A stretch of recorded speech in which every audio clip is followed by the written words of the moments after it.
اور میں اللہ کے گھر میں بیٹھا ہوں، میں مولا، میں نے کبھی ان کا نام اکیلا علی نہیں لیا، جب کہتا ہوں میں مولا علی کہتا ہوں، اس لیے کہ حضور نے فرمایا جس کا میں مولا اس کا علی مولا۔ یہ باپ کا عالم، اور یہ بتایا کس نے؟ ابو بکر عمر نے۔ قربان جائیں، عظمتوں کا عالم دیکھیے، عظمتوں کا عالم دیکھیے۔ اور ماں والدہ، یہ تو باپ حسن حسین کا، اب والدہ سید عالم فاطمہ الزہرا۔ ایک ہی حدیث بتاتا ہوں، کیا ہزاروں سینکڑوں کیا بتانی ہے، اور وہ ایک جس نے مجھ پہ وجد طاری کر دیا تھا، اور میں اپنے آنسو نہیں روک سکا، بلکہ حالت غیر ہو گئی تھی جب پہلی بار میں نے یہ حدیث پڑھی، زندگی میں جب پہلی بار پڑھی، وہی آپ کو ایک ہی سنا دیتا۔ اور پہلے آپ نے جو سنی سیدنا صدیق اکبر کی سن لی نا، اب جو سنا رہا ہوں سیدہ عالم فاطمہ الزہرا کی بات، اس کی روایت سیدنا عمر فاروق سے رضی اللہ تعالیٰ، سیدنا فاروق اعظم سے، اللہ اکبر سبحان اللہ، سیدنا فاروق اعظم سے مروی، طبرانی میں حدیث ہے۔ وہ فرماتے ہیں، یہ آپ کو معلوم ہے کہ صحابہ کرام جب کبھی حضور علیہ السلام کی بات کرتے تو وہ بات کرتے، جب آقا علیہ السلام سے مخاطب ہوتے تو عرض کرتے فدا کا ابی و امی یا رسول اللہ، یا رسول اللہ آپ پر میرے ماں باپ فدا ہوں، یا رسول اللہ آپ پر میرے ماں باپ فدا ہوں۔ جب صحابہ حضور سے مخاطب ہوتے تو یوں عرض کرتے آقا میرے ماں باپ آپ پر فدا ہوں۔ سیدنا فاروق اعظم رضی اللہ تعالیٰ عنہ فرماتے ہیں کہ میں آقا کی بارگاہ میں بیٹھا، میں نے سنا حضور علیہ السلام سے، یہ بھی ایک تنہائی کی بات تھی، اندر کی بات تھی، اور فاروق اعظم نے سارے جہان کو بتا دیا، رضی اللہ تعالیٰ عنہ، رضی اللہ تعالیٰ عنہ۔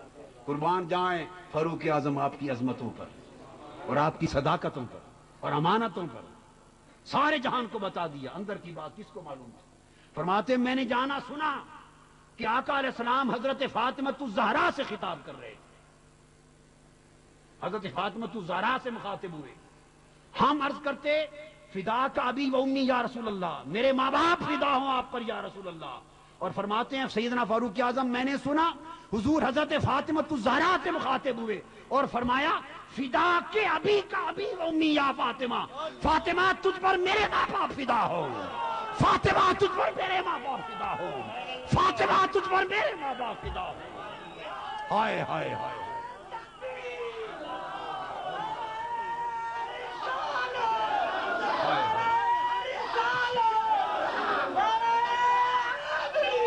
اب سنو، سنا کہیں، اب صرف اہل سنت کہیں، کیا؟ صرف اہل سنت، فاطمہ تجھ پر میرے ماں باپ فدا، فاطمہ تجھ پر ساری کائنات فدا، فاطمہ تجھ پر دونوں جہان فدا، ماں باپ فدا، سبحان اللہ۔ اب آپ اہل سنت چپ رہیں گے، اہل سنت کوئی نہیں بولے گا، اب میرے صرف اہل تشیع بھائی محبان فاطمہ اب وہ بات کریں گے، ہاتھ اٹھا کر کریں گے۔ وہ فاروق اعظم جس نے یہ راز بھی سارے جہان کو بتایا کہ مصطفیٰ حضرت فاطمہ الزہرا کو یوں کہہ کے مخاطب ہوئے، وہ فاروق اعظم زندہ باد کہلانے کے حقدار ہے یا نہیں؟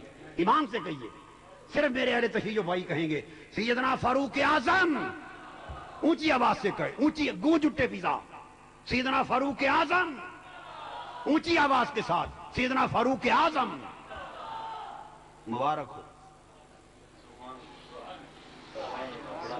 میرا تو اپنا یہ عالم ہے کہ میں جب مسجد نبوی حاضری کے بعد جنت البقیع میں جاتا ہوں، ہم تو سگ ہیں اس در کے، ہمارا تو حال ہی کیا ہے، میں جب جنت البقیع میں جاتا ہوں تو یہ میں معمول بتا رہا ہوں آپ کو، تو جب اہل بیت اطہار کے مزارات کے مقام پہ کھڑا ہوتا ہوں، ان کے قدموں کی طرف ایک کنارے، اب تو جہاں بھی وہ اجازت دیتے ہیں اس جگہ کھڑے ہوتا ہوں، پہلے قریب قدموں میں کھڑے ہونے کی اجازت ہوتی تھی، کھڑے ہو کے ساری زندگی گزر گئی ایک ہی بات کہتا ہوں، بس اور کچھ نہیں کہتا، پوری عمر ایک ہی بات کہتا ہوں، وہاں قدموں کے کنارے جا کر عرض کرتا ہوں حضرت فاطمہ الزہرا رضی اللہ تعالیٰ عنہ اور امام حسن اور امام زین العابدین اور امام محمد باقر اور امام جعفر صادق جو مدفون ہیں، عرض کرتا ہوں سیدہ عالم فاطمہ الزہرا کہ اپنے بابا حضور کو فرما دے ابا جان ہمارا کتا آیا ہے، اس کو ٹکڑا ڈال، ابا جان ہمارا کتا آیا ہے، اس کو ٹکڑا ڈال. ان کا کتا بن کے ٹکڑا مانگتا رہتا ہوں، چلو کبھی تو دے ہی دیں، کبھی تو ڈال دیں. تو باپ بھی ایسا، ماں بھی ایسی. پھر جو بیٹے ہوئے تو آقا نے فرمایا یہ میرے بیٹے حسن حسین. پھر آقا علیہ السلام نے جیسے فرمایا کہ میرے کمالات حسین سے. جی بس اسی بھی عظیم پہ آ جائے. تو میرے کمالات حسین سے. پھر تمام انبیاء کو شہادتیں، سب فضیلتیں ہوئیں آقا کے صدقے. لیکن وہ فضیلت حضور کے پاس تھی، حضور کو ملی، تو پھر آپ کے صدقے ہر ایک کو ملی. نبیوں کو نبوت حضور کے صدقے ملی، صدیقوں کو صدیقیت حضور کے صدقے ملی، ولیوں کو ولایت حضور کے صدقے ملی، سب کچھ ملا. صالحین کو صالحیت حضور کے صدقے ملی، سچوں کو سچائی حضور کے صدقے ملی. سوال یہ ہے کہ شہیدوں کو شہادت کیسے ملی؟ حضور خود شہید نہیں ہوئے، حضور خود شہید نہیں ہوئے. اللہ کا وعدہ تھا واللہ یعصمک من الناس، کہ کافر دشمنوں کے ہاتھوں میرے محبوب آپ کی وفات نہیں ہو سکتی. کوئی یہ تانا نہ دے کہ ہم نے اللہ کے محبوب کو معاذ اللہ شہید کر دیا. تو کافروں کے ہاتھوں حضور کی شہادت کو اللہ نے بین کر دیا. واللہ یعصمک من الناس، قرآن نے. اب آپ کافر دشمنوں کے ہاتھوں سے محفوظ کر دیے گئے، تو لہذا شہادت حضور کی ذات پاک میں ظاہر بولیے نہیں ہو سکتی تھی، اور شہادت ظاہر بھی نہیں ہو سکتی تھی، اور شہادت عطا بھی کرنی تھی، کیونکہ حضور کے صدقے سے شہیدوں کو شہادت کی نعمت ملنی تھی. تو کیسے کریں؟ فرمایا محبوب ہم نے دو بیٹے دیے ہیں جو ظاہر میں بھی تیرے شبیہ اور باطن میں بھی تیرے شبیہ، اور انہیں آپ کے کمالات کا مظہر بناتے ہیں. وہ شہادت جس کا ظہور آپ کی ذات میں ممکن نہ تھا، واللہ یعصمک من الناس کے وعدے کے تحت اس شہادت کا ظہور حسن اور حسین کی ذات میں ذبح عظیم کرتے. وہ شہادت مصطفیٰ ہے جو شہادت حسن اور شہادت حسین کی شکل میں ظاہر ہوتی، وہ ذبح عظیم کر دی. حضور علیہ الصلوۃ والسلام کو خیبر میں یہودیہ نے زہر دی، اتنا سخت زہر کہ ایک صحابی موقع پہ شہید ہو گیا، مگر حضور کی وفات نہ ہوئی، کیونکہ اللہ کا وعدہ تھا کہ دشمن کے ہاتھوں نہیں ہو سکتی. زہر ملی اور وفات کے دن تک آقا فرماتے ہیں زہر کا اثر میرے خون میں.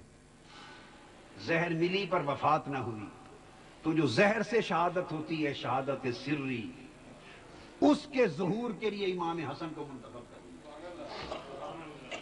وہ شہادت مصطفیٰ کی شہادت سری جس کی ابتدا خیبر کے دن ہوئی تھی، اس کا ظہور تام اور انتہا حسن مجتبیٰ پہ جا کے ہوا. حسن مجتبیٰ، میں نے کہا تھا مصدر یہاں تھا، مظہر وہاں تھا. شہادت سری کا صدور خیبر کے دن ہوا اور ظہور تام حسن مجتبیٰ پر ہوا. پھر احد کا دن ہے، پتھر لگے، نیزہ لگا، چہرہ مبارک میرے آقا کا زخمی ہوا، دندان مبارک کا کنارہ گر گیا، شہید ہوا. زمین پر تشریف لے آئے، غشی ہوئی، خون بہا، سب کچھ ہو گیا. افواہ بھی اڑ گئی کہ حضور شہید ہو گئے، سارے اجزاء پورے ہو گئے، مگر وفات ممکن نہ تھی، رب کا وعدہ تھا. فرمایا محبوب شہادت کے سارے جز ہم نے احد میں پورے کر دیے تھے، وفات شہادت کی ظہور تام رہ گئی تھی.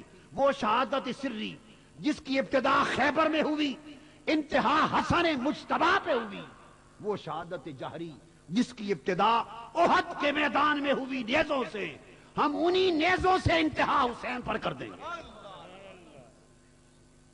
زہر سے ابتدا ہوئی تو زہر سے حسن پر انتہا ہوئی، نیزوں سے مصطفیٰ کی ابتدا ہوئی شہادت کی، اور انہی نیزوں سے حسین کی شہادت کی انتہا ہوئی کربلا میں.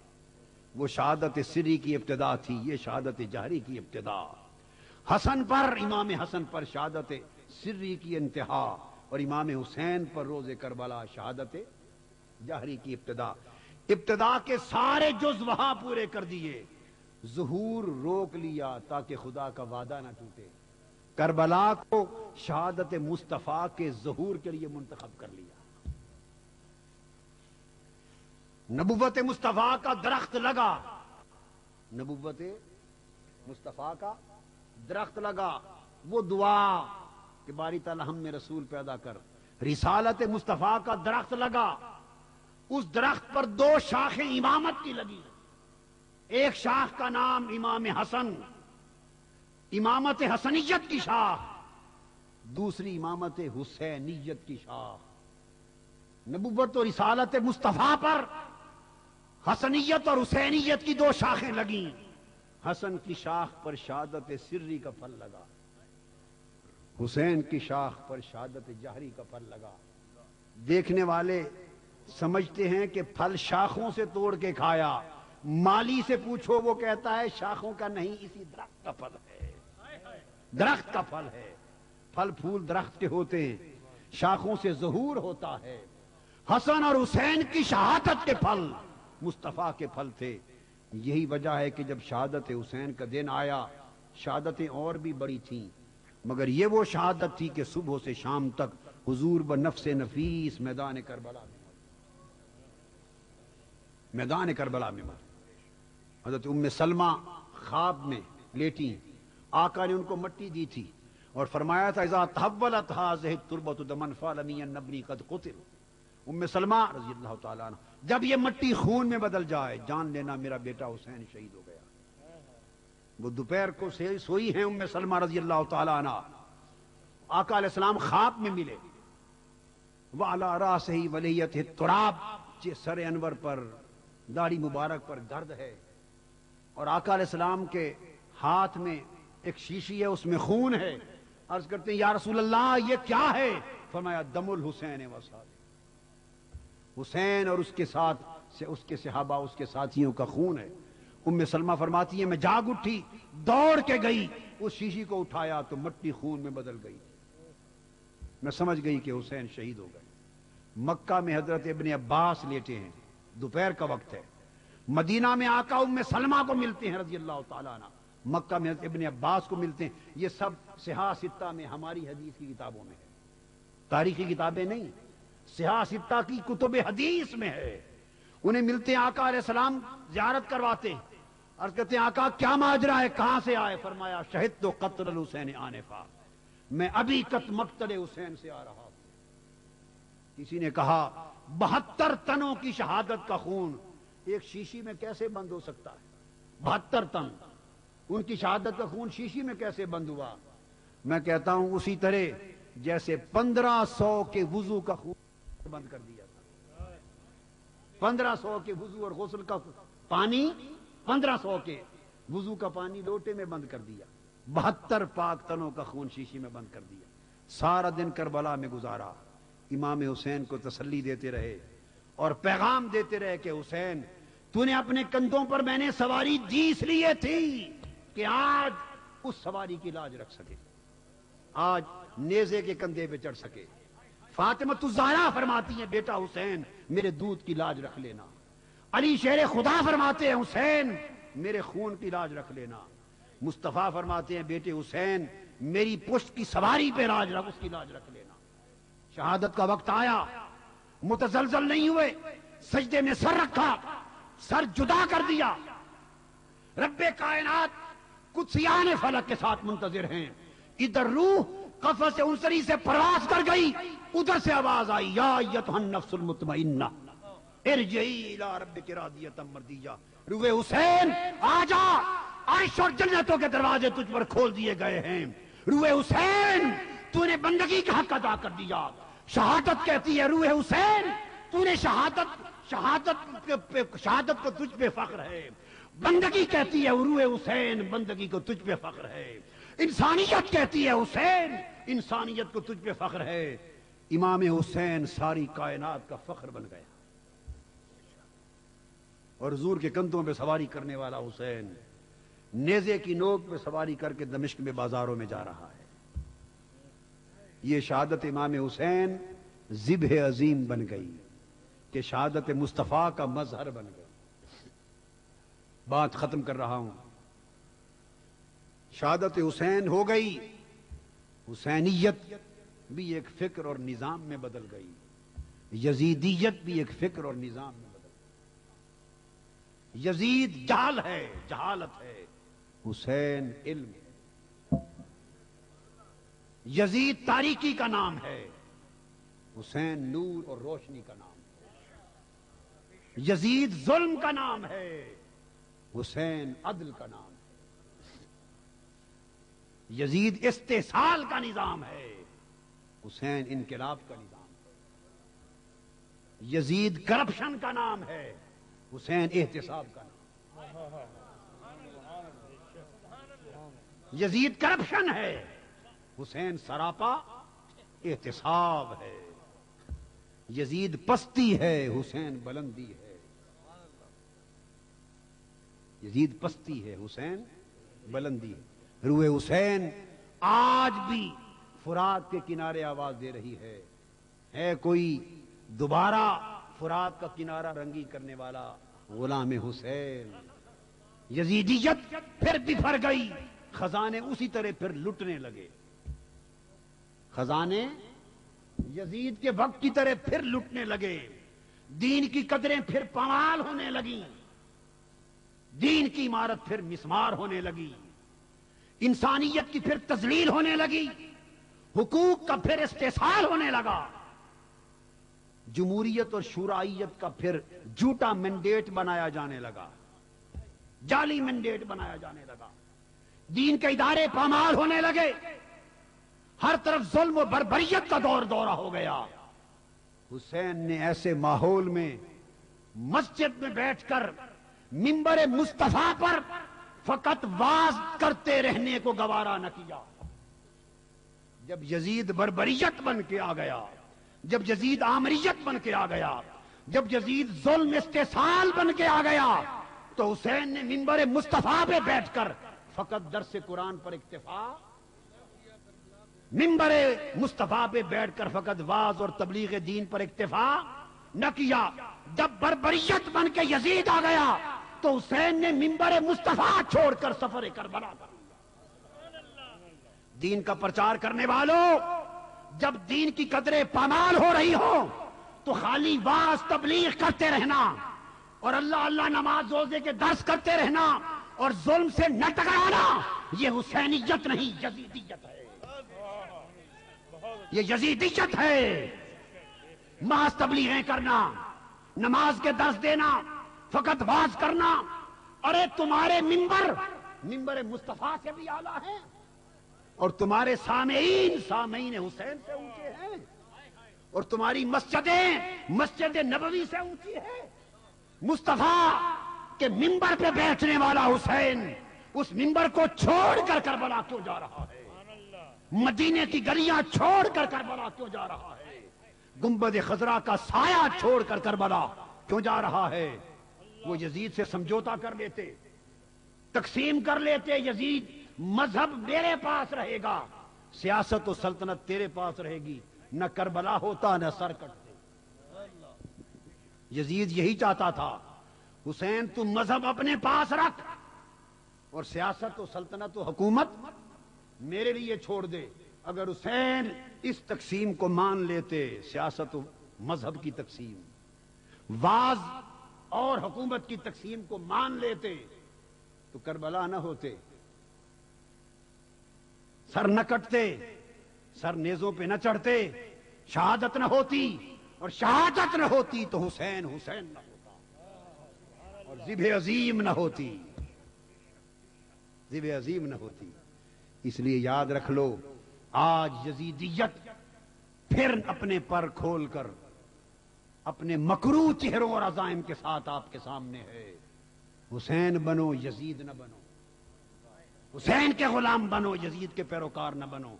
آج منبر و محراب پہ بیٹھے رہنے کا وقت نہیں، آج کربلا سجانے کا وقت ہے، کربلا سجانے کا وقت ہے۔ روح حسین پکار رہی ہے کوئی پھر کربلا سجانے والا؟ انشاءاللہ اللہ کی مدد و نصرت، آقا کے نارین پاک کے تصدق سے اور حسینیت کی برکت سے ہم کربلا سجائیں گے، کربلا سجائیں گے۔ وما علینا الا البلاغ۔